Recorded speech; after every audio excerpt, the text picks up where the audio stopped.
대방열림과 함께하는 가장 확실한 영양사 합격의 길. 영양사 강의 진행 20여 년 이상, 수많은 합격생들이 추천하는 영양사 특강 열림 영양사 실전 모의고사 제1판 대표 저자 5인. 가장 진화된 최신 영양사 수험서. 유사상호를 주의하세요. 대방열림. 자, 이제 모의고사 들어가 보도록 할게요. 1회 모의고사를 보시면은, 자, 계속 제가 말씀드리지만은 풀고 들어오셨을 때 효과가 있습니다.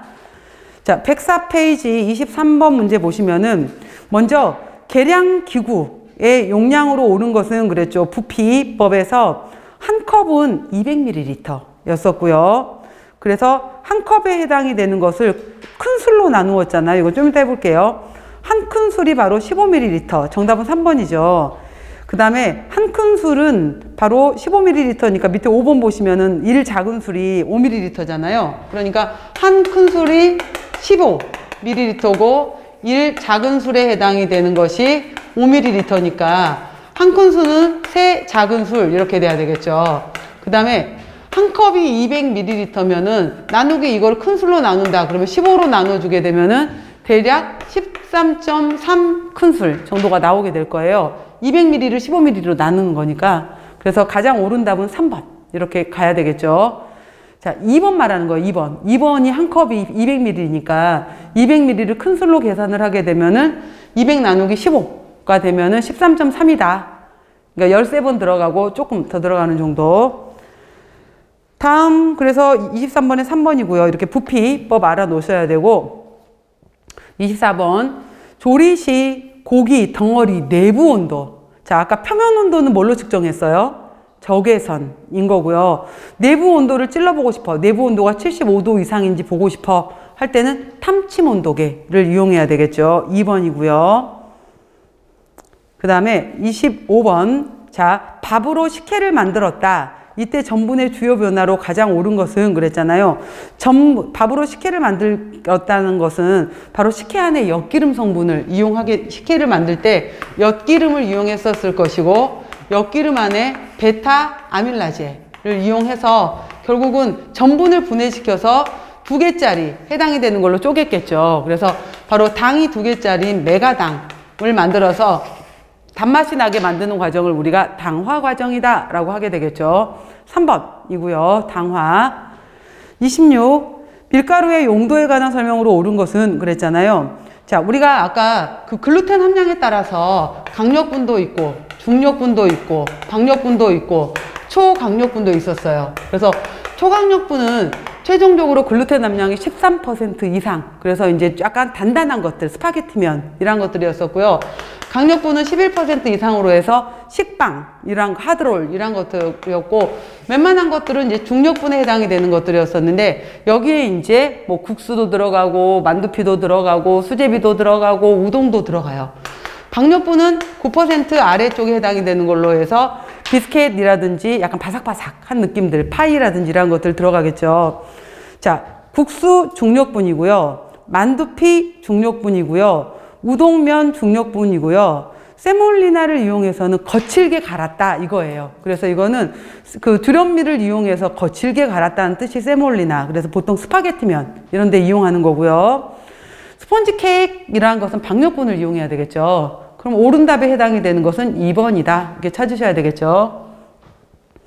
다음, 주된 단백질이 오리제닌인 식품은 하고 물었잖아요. 오리제닌 쌀이었고요. 자, 써볼게요. 감자는 튜베린, 그 다음에 옥수수는 제인이었었고요. 보리는 호르데인, 고구마는 이포마인 이랬어요. 그 다음에 이 중에서도 가끔 영양학하고 연결시켜서 또 시험 문제로 나오는 것이 옥수수 제인의 경우에는 불완전 단백질이잖아요. 제인의 경우에는 트립토판, 필수 아미노산 중에서 트립토판이 아예 빠져 있어요. 아예 빠져 있기 때문에 얘는 불완전 단백질. 그래서 옥수수만 주식으로 먹게 되면 문제가 발생되는 거잖아요. 펠라그라. 이러한 문제점이 됐던 것이 바로 트립토판이 부족해서 그렇다라는 것도. 자, 27번에 1번, 28번. 고구마를 잘랐을 때 나오는 유백색의 점액물질은 바로 흰색 점액물질은 얄라핀이었잖아요. 근데 얘는 흑변이 돼요. 공기하고 만나게 되면 흑변. 이고 물에 식히지 않아요. 그래서 불용성이다 라고 했었고, 자, 2번에 나와 있는 이포메아마로는 감자가 썩었을 때 나오는 쓴맛. 아니, 감자가 아니라 고구마죠. 고구마의 쓴맛. 이포마이는 고구마의 단백질. 클로로겐산은 고구마에 있어서 갈변 물질이에요. 갈변을 일으키는, 고구마도 왜 깎아놓으면 갈색 되잖아요. 바로 갈변 물질이고, 솔라닌은 감자 싹, 햇빛을 봤었을 때 나오는 독성분이었어요. 1번 이 답. 자, 29번. 육류의 숙성시 변화로 오른 것은 그랬잖아요. 보수성이 떨어져서 딱딱해진다. 사후강직. 액토미오신으로 수축했다. 사후강직. 자, 이노신산, 크레아티닌 등의 맛성분이 만들어지는 것이 바로 숙성시 변화죠. 3번이 답이고요. 젖산이 만들어지면서 pH가 떨어진다. 사후강직. 5.5까지 떨어졌어요. 수용성 질소 화합물이 이제 증가하면서 바로 숙성시 때 일어나야 되겠죠. 그래서 옳은 답은 3번이다. 다음 30번. 소고기 장조림을 하고 싶다. 가장 적당한 부위는 그랬는데, 장조림 부위는 살코기 묶음 있는 부위가 좋다라고 했잖아요. 그래서 엉덩이 쪽에 우둔 홍두깨살을 이용을 해요. 우둔 홍두깨살. 그리고 조리법의 특징은 뭐였을까요? 장조림은 이게 너무 또 안 찢어지면 안 되잖아요. 그렇기 때문에 고기를 익힌 다음에 간장은 나중에, 이게 포인트예요. 그래서 고기 먼저 익힌 다음에 간장은 나중에 들어간다라는 거. 다음 31번 보시면은, 자, 신선한 어류를 구매할 때 관능적, 그러니까 우리가 눈으로, 코로, 입으로 봤을 때 설명으로 옳은 것은 그랬죠. 아가미 색깔은 선홍색이어야 돼요. 냄새가 없어야 되고요. 어류 특유, 근데 사실 저도 이 문제가 좀 애매하긴 하는데, 여러분도 고등어 냄새 맡으면 고등어구나, 갈치 냄새 맡으면 갈치구나 알아요? 근데 그건 아니지만은 어류 특유의 냄새가 있어야 된다 이렇게 말을 해요. 그 다음에 손으로 눌렀을 때 자국이 생기지 않는 탄력성이 있어야 된다. 이게 정답이에요. 탄력이 있어야 되고요. 휘발성 염기질소가 50% 이상이면, 이거 100이면 이미 썩었어요. 그죠? 눈이 흐리고 각막이 눈 속으로 함몰되어 있다. 썩었어요. 자, 그래서 정답은 3번. 신선한 건 3번이다. 다음 32번. 어류에 있어서 비린내를 줄이는 방법은, 그러니까 지금 31번, 32번 문제 같은 게 어패류 부분에서 가장 기본적인 문제들이에요. 그래서 어류의 비린내를 줄이는 방법에서 바로 식초나 레몬즙을 이용해서 중화시키는 방법이 있었죠. 칼집 넣어서 그죠? 식소다 아니었고요. 차가운 물로 씻어내는 거였었고요. 그 다음에 일부 뚜껑을 열어서 휘발시키기도 해요. 비린내를. 답은 2번. 자, 중요하죠. 식초, 레몬즙. 다음 보시면은, 자, 머랭을 쳐서 스펀지 케이크를 사용할 때 달걀의 주된 역할은, 이렇게도 물어봐요. 그러면은 머랭은 달걀 흰자를 사용하는 거잖아요. 자, 누구였었어요? 흰자에 사용되는 것이 오보글로불린. 오보글로불린의 기포성이었어요. 그 다음에 머랭을 친다라는 것은 힘을 이용해서 물리적 변성이에요. 물리적 변성에 이용되는 거고요. 달걀 흰자는 액체인데, 이 액체에 해당이 되는 것들이 글로불린이 꼬불꼬불꼬불꼬불 이렇게 돼 있었거든요. 근데 이 힘을 주게 되면은 얘가 이렇게 풀려요. 변성에 의해서 풀리게 되고, 여기에 공기하고 만나게 되면은 얘가 공기를 둘러싸서 이렇게 공기를 둘러싸는 공기층을 이렇게 만들게 되는 거예요. 그래서 이거기 때문에 액체 중에 기체를 잡는 거에 해당이 되는, 액체 중에 기체를 잡아요. 이거를 우리가 바로 물리적 변성에 해당이 되는 거고, 달걀의 오보글로불린에 해당이 되는 것이 이 성질이 있고요. 오보뮤신의 경우에는 이 기포가 깨지지 않는 기포의 안정성에 관여를 해요. 안정성에 관여한다. 이것도 참고로 알아놓으세요. 조금 어렵게 나올 때는 이 문제도 나올 수 있어요. 그래서 물리적 변성에 해당이 되는 거고, 액체 중에 기체를 잡는다라는 것까지. 오보글로불린, 오보뮤신. 자, 기포제예요. 기포제, 팽창제 역할을 해주는 거고요. 정답은 3번. 다음 34번. 달걀의 저장 기일이 증가할수록 나타나는 변화로 옳은 것은 그랬잖아요. 자, 신선란에서 저장 기일이 길어지게 되면은 비중이 가벼워져요. 그러니까 기실이 커지게 되면서 가벼워지니까 떠요. 그 다음에 난항도 풀어져요. 그러니까 난항 개수도 감소해요. 그 다음에 남백도 풀어져요. 남백 개수도 줄어들어요. 자, 개수라는 것은 지름분의 높이였잖아요. 높이가 퍼지니까 줄어들게 되는 거고요. 난백의 pH는 증가해요. 어떻게? 7.6에서 심하면 9.0, 9.7까지 올라간다. 그 다음에 난황에 바로 이제 점도도 풀어져요. 묽어져 버리게 되면서 바로 난황도 풀어진다라는 거. 그래서 정답은 제일 옳은 답은 4번 해당이 되겠죠. 그래서 달걀의 신선도 이런 것들도 물어보는 것들도 있다라는 거 보시고요. 그 다음에 우유 같은 경우에는 반드시 살균 처리도 하고 균질 처리도 해요. 그래서 살균 처리를 하는 목적은 했는데 여러분 살균 처리하는 방법 3가지 있었죠.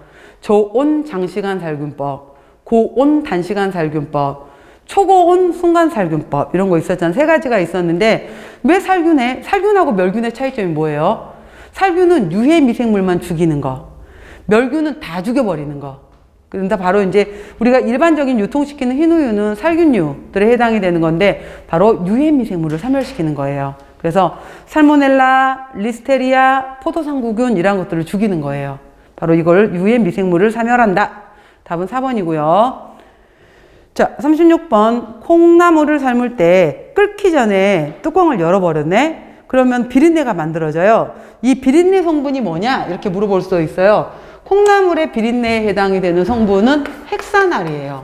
헥사날이라는 비린내가 만들어지게 되는 거고 이거는 리폭시게나제라는 효소가 작용을 해서 이 비린내를 만들어요. 근데 그러면 이 리폭시게나제라는 효소가 파괴되는 온도는 몇 도야? 라고 하게 되면 85도예요. 그러니까 한번 확 끓을 때까지 뚜껑을 열지 말아라. 근데 바로 이제 85도를 넘어버리면 이 리폭시게나제가 활성을 잃어버리기 때문에 그땐 뚜껑을 열어도 상관없어요.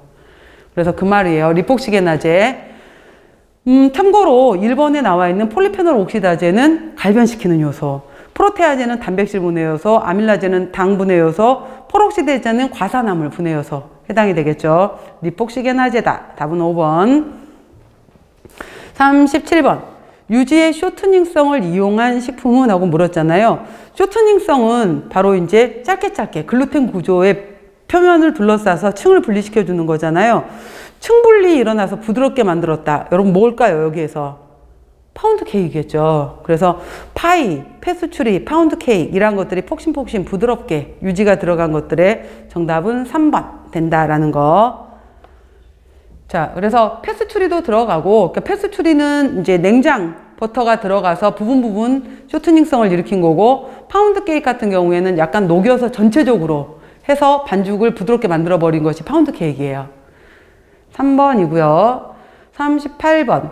자, 이렇게도 물어봐요. 탕수육을 튀긴다. 아니면은 튀김을 할 때 기름이, 물론 튀김이라는 것은 물을 내보내고 기름을 갖고 오는 거지만 여러분들 기름이 너무 많아도 입에 들어갔었을 때 불쾌하잖아요. 기름도 적절히 들어와야지. 그래서 바로 기름의 흡유량을 감소시킬 수 있는 조건은? 하고 물었잖아요. 자, 이거지. 고온에서 단시간 튀긴다. 정답은 1번이고요. 나머지 거 볼게요. 수분을 유지한다. 그럼 수분이 계속 나가려고 하면서 그 자리에 계속 기름을 끌고 들어와요. 안 좋아요. 그래서 왜 우리 수분을 갖고 있는 것들 같은 경우에는 한번 키친타올이든 이러한 면보를 이용해서 수분 제거한 다음에 튀기잖아요. 수분 날려야 돼요. 그 다음에 튀김옷을 두껍게 입히면은 그 자리에 다 유지가 들어와야 될 거 아니야. 그러니까 튀김옷은 얇아야 되는 거고요. 그래서 바로 직전에 만드는 거예요. 한꺼번에 다량 튀겨버리게 되면은 들어갈 때 튀김 유지의 온도가 훅 떨어져 버릴 거 아니야. 그럼 다시 올라올 때까지 시간이 오래 걸리겠죠. 그런 기간 동안에 기름의 흡유량이 또 많아지게 돼요. 표면적이 넓어지게 되면은 훨씬 더 많은 면적들이 닿게 되면서 바로 이제 흡유량도 많아지겠죠. 가장 옳은 답은 1번이다. 라는 거. 39번. 시금치 초무침이래요. 자, 무침에 대한 설명으로 옳은 것은? 하고 물었어요. 데치면은 우리 시금치 데칠 때 금방 연해져 버리잖아요. 물러져 버리니까 조심해야 되고요. 무칠 때 식초를 제일 먼저 넣는다라고 했는데 식초는 맨 마지막에 들어가야 돼요. 시금치의 클로로필 색깔을 누렇게 뜨게 만들어 버려요. 데칠 때 수용성인 클로로필이 용출이 된다라고 했는데 봐보세요. 자, 클로로필 같은 경우에는 지용성이에요. 그죠? 클로로필은 지용성에 해당이 되는 거고, 우리가 이거를 채소를 데치면은 데치는 과정에서 여기에서 바로 이제 피톨기가 떨어져 나오게 돼요. 그래서 클로로필은 마그네슘 구조를 가지고 있는 포르피린 링, 헤모글로빈처럼 포르피린 링 구조로 이루어져 있어요. 그래서 여기 가운데에 바로 철이 들어가 있으면 햄이 되는 거고요.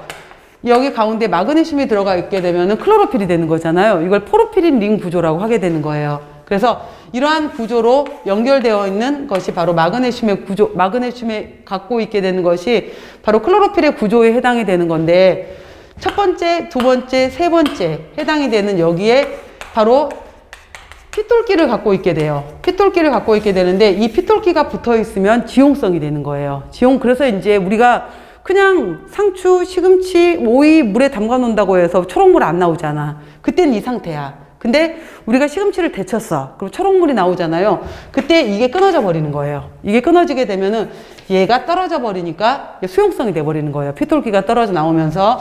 그래서 이때가 뭐냐라고 하게 되면은 바로 클로로필 리드가 되면서 피톨기가 떨어져 버리면서 수용성이 돼요. 그래서 바로 피톨기가 떨어질 수 있고, 혹은 자극에 의해서 클로로필라제가 작용해서 또 효소가 작용을 해도 피톨기가 떨어질 수도 있어요. 그래서 바로 데치는 과정에 또 효소가 작용을 해도 클로로필 리드가 되면서 수용성이 된다라는 거. 데칠 때 수용성인 클로로필이 용출된다. 이 말 자체가 틀린 거죠. 클로로필 자체는 지용성이었고요. 지용성이었던 클로로필이 클로로필 리드가 되었다. 이런 맞았겠지만, 자, 소금을 넣어주게 되면은 시금치의 초록색을 좀 더 유지할 수 있다라고 했는데, 무슨 말이냐면은 우리가 채소 데칠 때 NaCl, 소금을 넣어주잖아요. 그럼 소금 중에서 물속에 들어가면 Na 플러스하고 Cl 마이너스로 쪼개지게 되는데, 이 Cl 마이너스가 클로로필이 이쪽으로 넘어가는 것을 억제해주는 작용을 하게 돼요. 그래서 이 상태를 가지고 있을 수 있게 도와주는 작용을 해요. 애초에 클로로필을 갖고 있을 수 있게. 그래서 바로 우리가 시금치이란 채소류 데칠 때 소금을 넣어주게 되면은 원래 자기의 클로로필 색깔을 그대로 좀 더 가질 수 있도록 도와줘요. 그래서 정답은 4번. 맹물로 안 데치잖아요. 소금 넣고 나서 데치잖아요. 그 다음에 선명한 색을 유지하기 위해서는 뚜껑을 닫고 데쳐라 라고 했는데, 뚜껑을 열어야지 휘발성 산이 날아갈 거 아니야. 그래서 정답은 4번이다. 40번. 미역, 다시마에 많이 함유된 점성 다당류는? 라고 물었는데, 자, 먼저 미역하고 다시마는 갈조류예요. 갈조류. 자, 우리가 조류 종류 중에서, 조류에서 바닷가가 있었을 때 바다 안에도 높이가 있을 거 아니에요. 그래서 태양, 광합성을 많이 할 수 있는 풀들을 우리가 녹조류라고 하는 거고요. 중간 바다 갈조류, 그 다음에 깊은 바다 홍조류라고 하게 되는 거예요. 그랬을 때 녹조류에 해당이 되는 것이 파래, 매생이, 청각 이런 것들이 녹조류고, 미역, 다시마, 모자반, 톳이 갈조류고요. 홍조류에 바로 김하고 우뭇가사리가 들어가게 돼요. 이것도 구별하세요. 바로 갈조류에 미역, 다시마 들어있게 되는 건데, 이러한 것들이 많이 갖고 있는 것들이 바로 알긴산이에요. 알긴산. 그래서 우리가 변비에 좋아라고 했던 것이 바로 알긴산이었고요. 한천은 홍조류였던 우뭇가사리가 갖고 있는 거고요. 키틴은 보통 어디서 얘기가 나오냐면은 게, 새우 이런 껍질 있잖아요. 단단한 껍질이 키틴으로 되어 있는 거고요. 4번의 이눌린 같은 경우에는 돼지감자에서, 돼지감자는 과당, 프락토즈, 과당의 중합체 형태가 바로 이눌린이에요. 그 다음에 5번에 나와 있는 카라기난 있는데, 이것도 홍조류예요. 홍조류. 성분으로 카라기난이라는 게를 만드는 물질이 있는 거예요. 자, 정답은 바로 미역, 다시마, 알긴산, 끈적끈적, 변비에 좋은 거. 정답은 3번. 자, 이렇게 해서 1회 모의고사를 한번 정리해 봤고요. 다음 2회 모의고사 보도록 할게요. 자, 2회 모의고사 조금 더 빠르게 들어가 보도록 하겠습니다. 23번 보시면은, 자, 미나리 초무침을 할, 자, 138페이지죠. 138쪽 보시면, 미나리 초무침을 할 때 조미료를 넣는 순서는? 하고 물었잖아요. 맛을 먼저 찾아라. 설탕, 소금이 들어간다. 그럼 누구부터 들어가야 될까요? 설탕 먼저, 소금. 그 다음에 색깔에 영향을 미치는 식초는 제일 마지막에. 설탕, 소금, 식초. 정답은 5번이네. 이렇게 가시면 되겠죠. 다음 24번 보시면, 계량기구를 이용해서 측정하는 방법으로 옳은 것은? 그랬죠. 보리쌀은 수북이 담아서 측정하는 게 아니라 수북이 담은 다음에 깎아야 돼요. 수평으로. 꿀은 작은 계량컵으로 여러 번 측정하면은 계속 컵에 많이 묻어요. 그래서 차라리 애초에 딱 맞는 컵, 한 컵짜리, 두 컵짜리 이렇게 나누어서 할평컵을 이용해서 한 번에 재는 게 좋고요. 밀가루는 채친 후, 자, 공기 채친 후 계량컵에 수북이 담아요. 그 다음에 주걱으로 수평으로 깎아서 측정한다. 그리고 중간에 누르거나 흔들지 않아야 되겠죠. 가장 옳은 답은 3번. 그 다음, 우유는 투명한 유리 계량컵을 사용해요. 그런 다음에 우유 같은 경우에 만약에 300ml를 측정한다 라고 했는데 이렇게 100, 200, 300ml 부분에 이제 눈금이 있었는데 이렇게 되어 있어요. 그러면은 여기 위를 읽을 거야, 여기 아래를 읽을 거야 라고 했을 때 눈높이에서, 여기 눈높이에서 아래쪽을 봐라 라고 했죠. 눈높이에서 밑선을 읽는 거다 라는 거. 밑부분이 아니라 흑설탕은 덩어리를 깨고 수북이 담고 수평으로 깎아서 측정한다. 누르거나 흔들지 않는다. 이거는 백설탕이 되는 거고요. 흑설탕, 황설탕은 끈적끈적해요. 그래서 이렇게 만들 수도 없어요. 그래서 얘는 꼭꼭꼭꼭꼭 눌러 담아서 컵을 뒤집었을 때 모양이 그대로 남을 수 있게 측정하는 것은 흑설탕, 황설탕이다. 정답은 3번.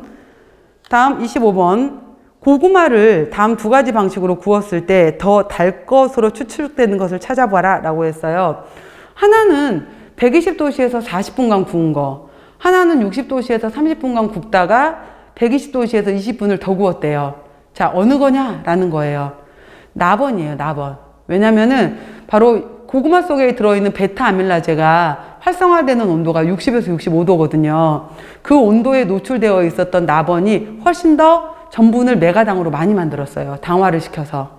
그래서 정답은 4번이다 라는 거 기억하세요. 고구마의 베타아밀라제에 당화효소 작용이 있었다 라는 거. 그 다음에 온도도 기억해 놓으세요. 베타아밀라제는 60에서 65도. 그래서 우리가 그 식혜 만들 때 보온밥솥에서 보온밥솥에 하는 온도가 60에서 65도거든요. 그때 바로 이 베타아밀라제가 작용을 하는 거예요. 그 엿기름 속의 베타아밀라제도. 4번입니다. 26번. 밥을 지을 때 설명으로 옳은 것은 그랬죠. 밥물의 양은 전분의 호화에 필요한 물량 더하기 증발되는 물의 양을 합한 것이다. 이가 1번이네요. 그러니까 냄비밥보다 압력밥솥이 물이 적게 들어가요. 왜? 증발되는 물의 양이 적거든요. 답은 1번. 콩을 섞으면 소화 흡수율이 좋아지는 것이 아니라 콩을 섞게 되면 담백과가 서로 보완이 되는 거죠. 그 다음에 무밥을 지을 때는 물의 분량을 같은 것으로 하는 것이 아니라 무는 물을 더 내놓을 거 아니야. 그러니까 물량을 조금 줄여줘야 돼요. 그 다음에 햅쌀과 묵은쌀의 물의 분량 비율은 틀려요. 햅쌀은 1.0배라면 묵은쌀은 1.4배 정도로 줄여줘야 돼요.